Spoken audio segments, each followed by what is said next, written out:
अहंकार का नाश और मोक्ष की प्राप्ति। श्री कृष्ण के अनुसार अहंकार से मुक्ति का सीधा संबंध मोक्ष से है। जब मनुष्य ये समझ लेता है कि वह शरीर, मन और भौतिक संपत्ति नहीं है, बल्कि शाश्वत आत्मा है, तो अहंकार अपने आप समाप्त हो जाता है।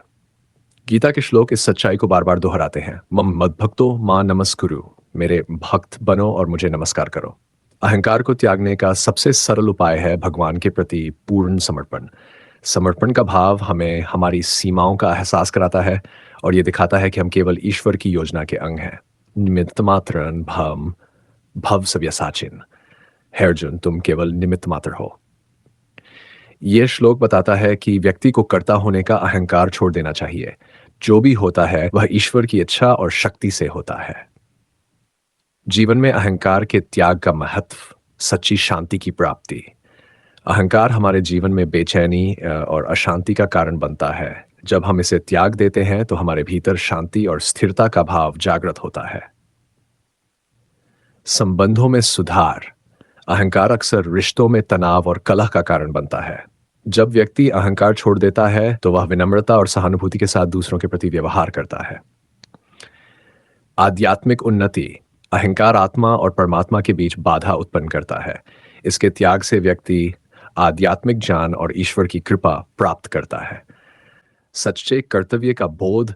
अहंकार के नाश से व्यक्ति अपने कर्तव्यों को निष्काम भाव से पूरा करने में सक्षम हो जाता है। वह बिना स्वार्थ या फल की चिंता के कर्म करता है। गीता के उपदेशों का दैनिक जीवन में उपयोग। ध्यान और प्रार्थना का अभ्यास करें। भगवान के प्रति समर्पण का भाव बनाए रखने के लिए नियमित ध्यान और प्रार्थना करें। यह अहंकार को कम करता है और आत्मज्ञान को बढ़ावा देता है। अहंकार से परे जीवन का दर्शन।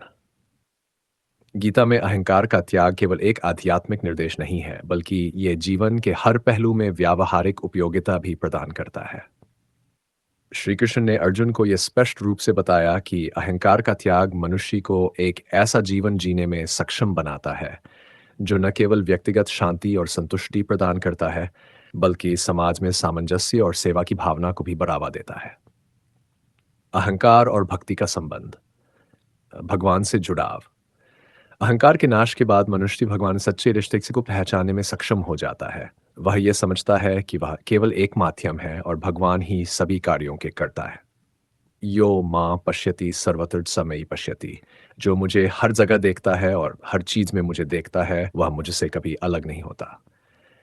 इस श्लोक से स्पष्ट है कि अहंकार के बिना व्यक्ति हर जगह भगवान की उपस्थिति का अनुभव कर सकता है।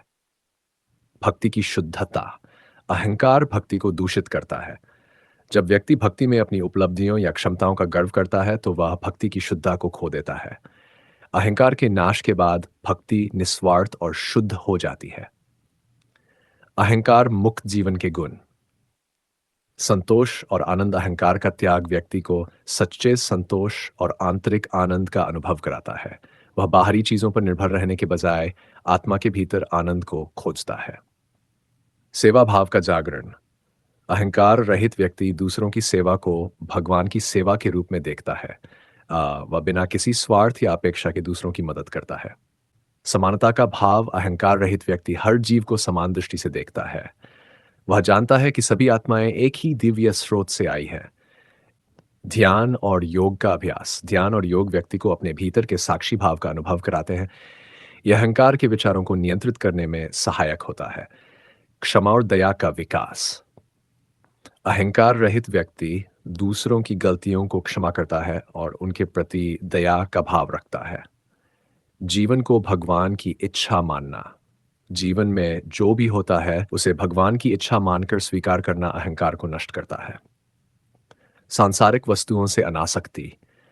गीता के अनुसार जब व्यक्ति सांसारिक वस्तुओं और सुखों से अनासक्त हो जाता है तो उसका अहंकार भी समाप्त हो जाता है।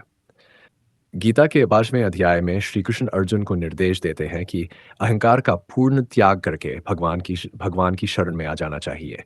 ये जीवन के सभी दुखों और बंधनों का अंत करता है। निमित्त मात्रम भव सव्यसाचिन। तुम केवल निमित्त मात्र हो। ये श्लोक बार बार ये याद दिलाता है कि भगवान ही करता है। व्यक्तिगत विकास। अहंकार के त्याग से व्यक्ति अपनी आंतरिक शक्तियों को पहचानता है और आत्मा के शुद्ध स्वरूप का अनुभव करता है। सामाजिक शांति। अहंकार मुक्त व्यक्ति समाज में सद्भाव और सहयोग का निर्माण करता है। अहंकार का पूर्ण विनाश और उसका महत्व। गीता में श्री कृष्ण बार बार अर्जुन को यह समझाने का प्रयास करते हैं कि अहंकार से मुक्त होना आध्यात्मिक यात्रा का सबसे महत्वपूर्ण कदम है। अहंकार व्यक्ति को अज्ञान में बांधता है और जब तक यह समाप्त नहीं होता व्यक्ति सच्चे ज्ञान, शांति और मोक्ष को प्राप्त नहीं कर सकता। अहंकार से मुक्ति का अंतिम परिणाम। आत्मा का साक्षात्कार। अहंकार के नाश के बाद व्यक्ति अपने शाश्वत और दिव्य आत्मा के स्वरूप को पहचानता है। वह समझता है कि आत्मा अजर, अमर और भगवान का अंश है।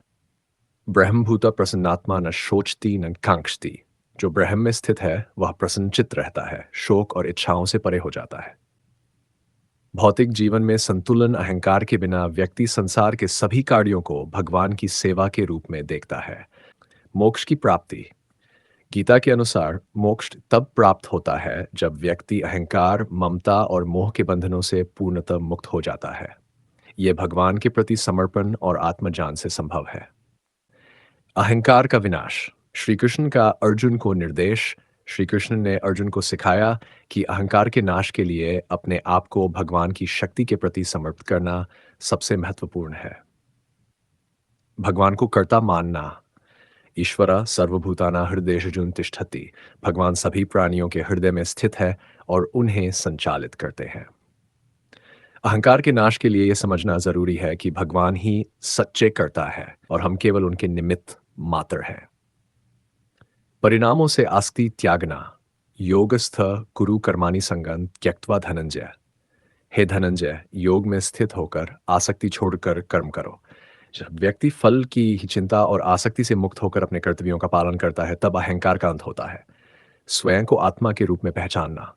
न त्वं कर्ता न चाहं कर्ता। न तुम करता हो न मैं। अहंकार तब समाप्त होता है जब व्यक्ति यह समझता है कि वह केवल आत्मा है और सभी कार्य भगवान की इच्छा से होते हैं। अहंकार से मुक्ति का व्यावहारिक दृष्टिकोण। भक्ति मार्ग अपनाना। अहंकार का नाश भक्ति के द्वारा सबसे सरलता से किया जा सकता है। भक्ति व्यक्ति को भगवान के प्रति समर्पण सिखाती है, जो अहंकार को नष्ट करने का सबसे प्रभावी तरीका है। साधना और नियमित साधना और ध्यान से व्यक्ति अपने मन को शांत कर सकता है और अहंकार के विचारों को कम कर सकता है। विनम्रता और सेवा भाव। जब व्यक्ति दूसरों की निस्वार्थ सेवा करता है तो उसके भीतर विनम्रता उत्पन्न होती है और अहंकार समाप्त होने लगता है। संत और गुरु का संग। गीता के अनुसार गुरु का मार्गदर्शन अहंकार के नाश में अत्यंत सहायक है। गुरु आत्मज्ञान प्रदान करते हैं और व्यक्ति को अहंकार की प्रकृति से अवगत कराते हैं। गीता के संदेश का जीवन में उपयोग। हम कर्तव्य का पालन करें। सभी कार्य भगवान की भक्ति और सेवा के रूप में करें। विनम्रता को अपनाएं। हर हर सफलता और उपलब्धि को भगवान की कृपा मानें। सिर्फ कर्म पर ध्यान दें और फल को भगवान पर छोड़ दें। आत्मा का ज्ञान प्राप्त करें। स्वयं को शरीर नहीं आत्मा के रूप में देखें। गीता का अंतिम संदेश। श्री कृष्ण ने गीता के अंत में अर्जुन को अहंकार त्याग कर भगवान की शरण में आने का उपदेश दिया। सर्वधर्मान् प्रज्य मामेकं शरणं व्रज अहत्वा सर्वपापेभ्यो मोक्षयिष्यामि मा शुचा। सभी धर्मों को त्याग कर मेरी शरण में आ जाओ, मैं तुम्हें सभी पापों से मुक्त कर दूंगा, शोक मत करो। इस श्लोक में श्री कृष्ण स्पष्ट करते हैं कि अहंकार का त्याग और भगवान के प्रति समर्पण ही मोक्ष निष्कर्ष। अहंकार का त्याग मानव जीवन की सबसे बड़ी साधना है। भगवद गीता हमें सिखाती है कि आत्मा की पहचान, भगवान के प्रति समर्पण और निष्काम कर्म के अभ्यास से अहंकार का नाश संभव है। अहंकार से मुक्त होकर व्यक्ति शाश्वत शांति, आनंद और मोक्ष को प्राप्त करता है। गीता का ये ज्ञान हमें अपने दैनिक जीवन में अहंकार को नियंत्रित करने और भगवान के मार्ग पर चलने के लिए प्रेरित करता है। गीता का सार, अहंकार को त्यागो, आत्मज्ञान प्राप्त करो और भगवान की शरण में जाओ, यही जीवन का परम उद्देश्य है।